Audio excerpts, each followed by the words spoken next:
pribadi mengucapkan terima kasih kepada semua pihak, kepada semua masyarakat yang sudah boleh hadir bersama-sama dengan kami merasakan sukacita keluarga yang kami rasakan pada malam hari ini.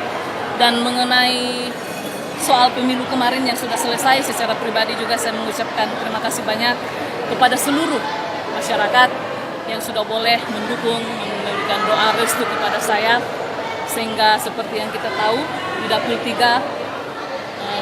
Dapil 3 ini ada nama saya di situ sebagai anggota DPR RI yang terpilih. Semua ini berkat dukungan dari semua pihak. Seperti yang saya sampaikan, bukan karena kehebatan kami, bukan, tapi semua karena kasih karunia Tuhan dan dukungan dari semua masyarakat. Oleh karena itu, dari lubuk hati yang paling dalam saya mengucapkan terima kasih kepada semua masyarakat, seluruh masyarakat yang ada di Dapil 3 ini, keluarga, Partai Nasdem, rekan-rekan media, terima kasih banyak yang selama ini selalu mensupport kami, memberitakan kami yang baik-baik, dan juga semua tim relawan dimanapun berada. Terima kasih banyak.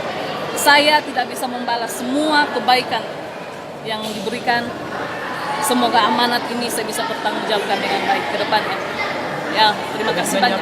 Komitmen ke depan, ya, saya mau harapan-harapan saya semoga ke depannya saya bisa bekerja dengan baik, tentunya memberikan yang terbaik untuk Toraja dan Dapil 3 secara keseluruhan. Saya mau ada hubungan, sinergitas, bukan cuma dari sana, tetapi pemerintah daerah juga bersama-sama dengan kami membangun sinergitas, sehingga apa yang diharapkan pemerintah daerah, begitupun dengan kami sebaliknya bisa tercapai berkat kerjasama kita semua. Karena memang kalau cuma satu pihak saja yang bekerja, tidak ada bantuan dari daerah, tentunya percuma juga kami. Karena semua apapun yang dibutuhkan di daerah, tentunya dari daerah yang memberikan data kepada kami, sehingga kami bisa perjuangkan itu di pusat nanti. Itu harapan kami. Semoga sinergitas selalu terbina antara pemerintah daerah, pemerintah dan pemerintah pusat nanti.